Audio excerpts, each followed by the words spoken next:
Thanks, Trilog, and good afternoon, everyone. Obviously, I do have some conflicts of interest. And despite my Austrian accent, I'm living now for 17 years in Australia.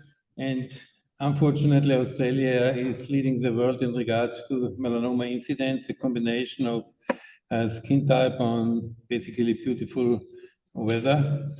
And we got this now in 2018, a 10 million grant for basically purchasing 15 3D total body imaging systems, which we have then deployed over a couple of years. And you can imagine that COVID was very helpful in this context across the complete eastern seaboard, starting up in Cairns in North Queensland and Mount Isa, which is basically a regional place where there is no dermatologist, down via New South Wales to Victoria.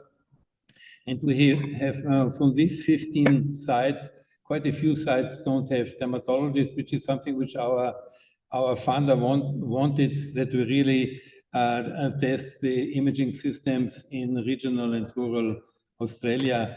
And as part of this funding, we started a melanoma cohort study where we enrolled participants stratified with the various levels of melanoma risks for 3 years. At the moment, we have included over 7,000 study participants with more than 13,000 total body imaging, and obviously thousands and thousands of images of nevi and so on. And we are collecting also in sub-studies saliva and other biospecimens. The specific aspect of my talk today is to share with you our consumer engagement and our consumer strategy, which we basically have since probably more than 10 years. And consumers or patients, interestingly enough, in Australia, we call them consumers. In the European context, they're called patients. They are the end users in the research translation pathway. And I think it's absolutely crucial to involve them in the study design. And we are basically liaising with quite a few of various consumer organizations in Australia, Melanoma Patients Australia, the Australian Melanoma and Skin Cancer Alliance, and the Melanoma and Skin Cancer Advocacy Network. And we had organized over the years numerous consumer forums.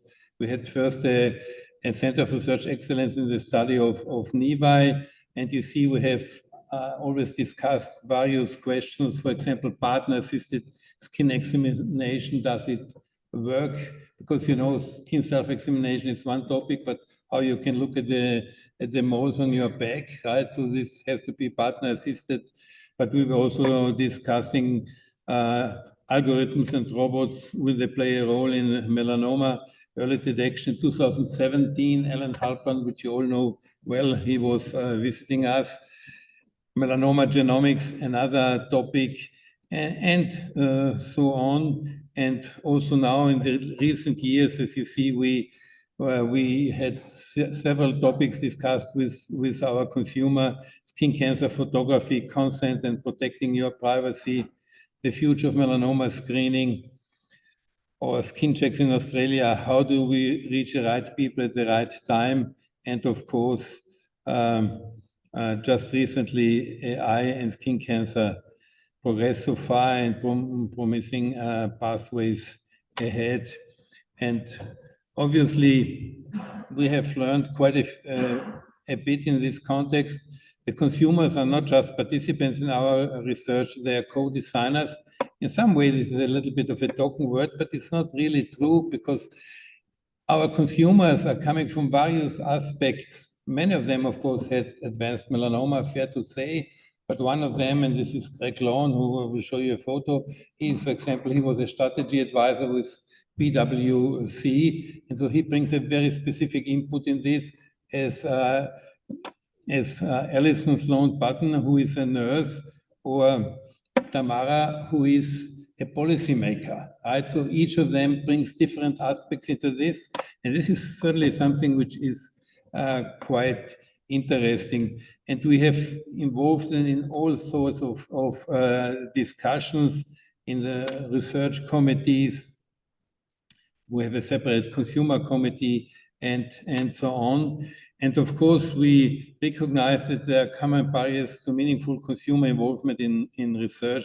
Here you see Greg giving a talk, and they obviously always question our technical language. They're also critical in regard to our research processes. And researchers are resource and time poor, and consumer involvement can exacerbate this. This is fair enough, right? I mean, we have much more discussions, which sometimes you think it's better, easier just to decide how to go ahead. And another is that in our granting system in Australia, you have to have consumer involvement. And this is often very late in the game. It's then seen as a sort of a token. And this obviously is also not very good, right? And of course, then is a power imbalance between researchers and consumers. And I think it's also fair to say that there are probably, I mean, if I think on the talk where we were speaking about this kind of three-dimensional protein structure, if a computer is not really has a PhD, it's difficult to contribute. Whereas in our topic of early detection of melanoma, melanoma screening, workforce distribution, all these topics which we have discussed today, I think consumer have contribute really a lot. And as I mentioned, Tamara, she is a policymaker. She worked before in the government. So we had in the last couple of years, we did skin check of our parliamentarian, Dorima, and I, and our president of our society. We did do it now a couple of times. And I think so at least we create also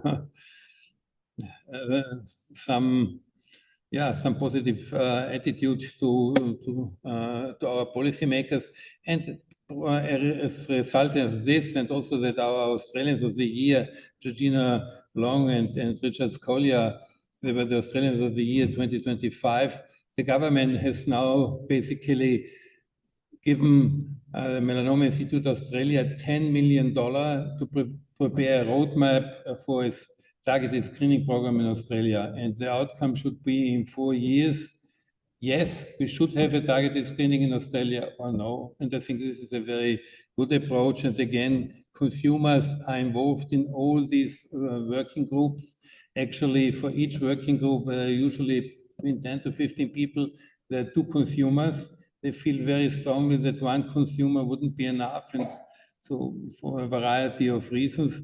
So this is something where we feel very strongly. And they were also involved in research projects. For example, we did a survey of consumer views on 3D total body photography for early melanoma detection. We got about 1,000 responses. By the way, I like the talk from Latif when he mentioned that in 2034, 3D total body imaging may become a commodity. I mean, it's quite interesting to think, but maybe it will be even much cheaper than today. Who knows? Anyhow, and another thing where the computer were contributing a lot is our co-designing a website, Safe in the Sunshine.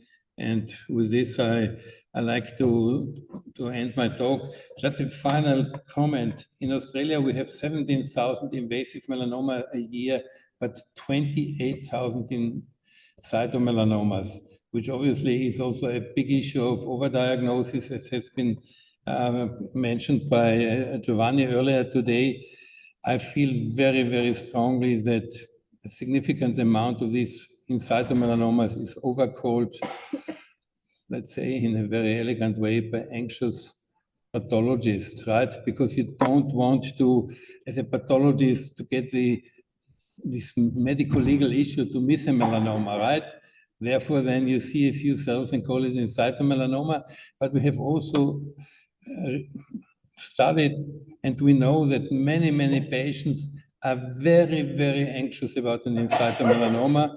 And if you say them, don't worry, this is 100% fine, they think that you are just small talking them, right? So this is certainly something which is a big issue. And again, here the consumer we will need them to contribute. And by the way, at the end of the day, also now in the discussion about the upcoming screening program, we see that the consumers are sometimes more proactive than the profession, yeah? Because the profession are often quite happy with the status quo because it works well, but to change it is something where we really need the help of the computers. And with this, I'd like to thank you for your attention.